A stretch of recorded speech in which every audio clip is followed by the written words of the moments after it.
What's going on, guys? Welcome back to the Casual Critic YouTube channel. Today we are reviewing Pig that came out last year in 2021. It's got Nicolas Cage and Alex Wolff, and if you plan to watch this, this is your spoiler warning, so go watch the movie and then come back here. If you don't know what Pig is about, Nicolas Cage plays a renowned chef out of Portland, Oregon that's named Robin, and when his wife suddenly dies, he becomes a recluse and goes off and lives in the wilderness where his only companion is a pig. And the way that he makes ends meet is him and this pig go off into the woods, and this pig can actually smell the truffles underground. He digs them up and sells them to a restaurant supplier guy who's played by Alex Wolff, named Amir in the movie, and in exchange for some canned goods and stuff to just kind of survive out in the wilderness. But one night, these fucking pig kidnappers of all things come out and steal his pig and beat the shit out of him. The next morning, he calls Amir. He's like, "You've got to help me."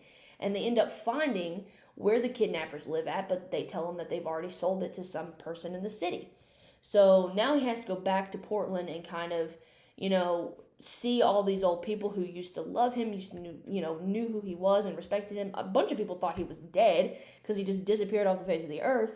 But he has to go back to Portland and face his past, which is something he obviously does not want to do.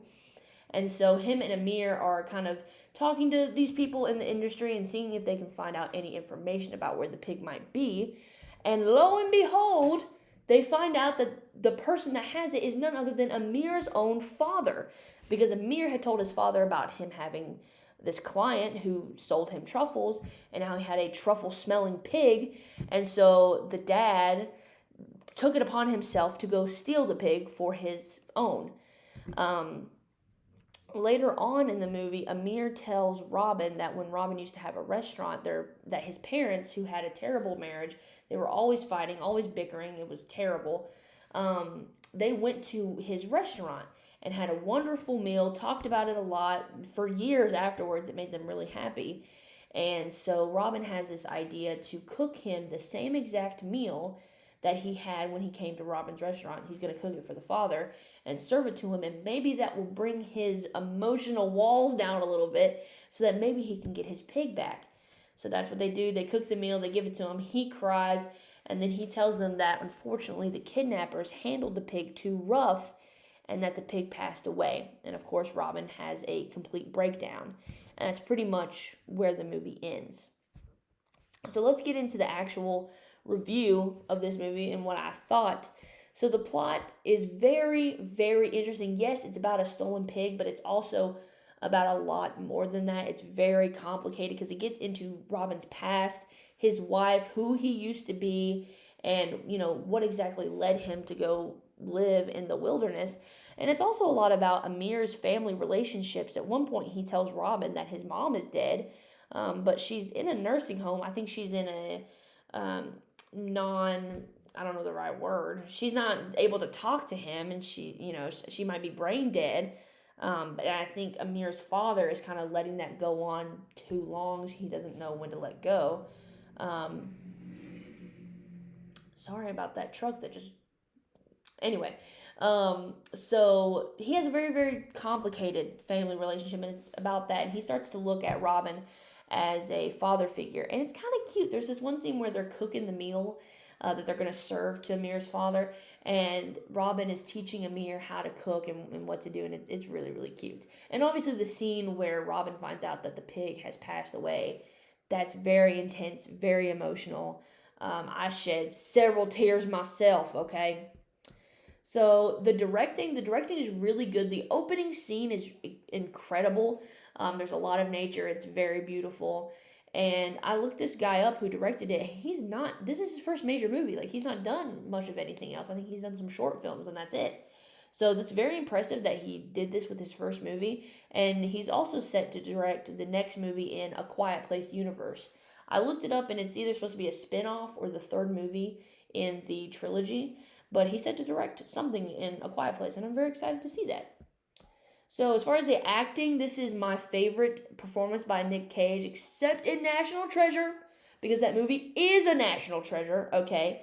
But this is one of my best performances that I had seen of him, and one of my favorites from last year as a whole, and there were a lot of good movies that came out last year. Alex Wolff's acting is great as well. He is one of those actors that's all in his face. he can say a whole like speech just in his face, and when he's around his father, you can see the fear in that man's eyes, and it's very, very impressive to watch. So the writing is brilliant, especially Robin's lines for the most part. Like his writing is really, really good. Um, Alex Wolf's lines are good, especially when he's talking about his family and his relationship with his father. Is real good stuff. It's real good stuff. The score. This score, I saved the soundtrack on my phone. It's so good. I looked these guys up as well that did the score, and they've not done many movies either. So there's a lot of new talent in this film. That's great to see. I'm excited to see what they do next. They might become one of my favorite, composer for movies. I don't know. The scenes in the beginning where they're showing the woods that Robin lives in, the music in that part is really good. I really liked it.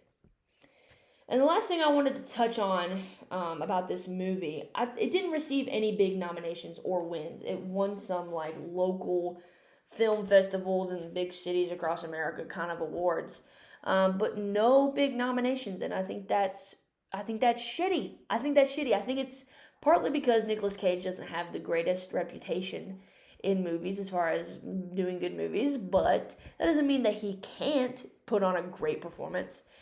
This was one of my favorite movies of last year, and again, there were a lot of good movies that came out last year. I think this is definitely deserving of a Best Picture nomination. I don't necessarily think it should win Best Picture, I'm going to be honest, but I think it's worthy of a nomination and also of a actor in a leading role nomination. That one, I don't know. I'm rooting for Benedict Cumberbatch in Power of the Dog, but it definitely deserves a nomination nonetheless. And I think it's dumb that it didn't get any. I think that's stupid. Overall, I gave it a 4.5 out of 5. I would definitely rewatch this movie as like a movie night kind of thing to show, some of my friends the movie. I think it's really, really good. And if you've watched it, let me know down in the comments below what you thought. If you loved it, if you hated it, let me know your favorite parts, your least favorite parts, all of that. And while you're down in the comments telling me what you thought, go up just a little bit in the description box and click on that, and then follow me on my Twitter, Instagram, and TikTok. It'll all be in the description below. And while you're down there, you might as well subscribe. Because if that subscribe button is red, then that's wrong. It actually shouldn't be red, so you just click on that, and that fixes the problem. And then you click on the bell, too, so that you never miss a video, because I've got 3 reviews, or not necessarily reviews, I've got 3 videos coming out every single week, Monday, Tuesday, lunes, martes. I've got new videos. I've recorded this like 12 times. I've recorded this video 12 times.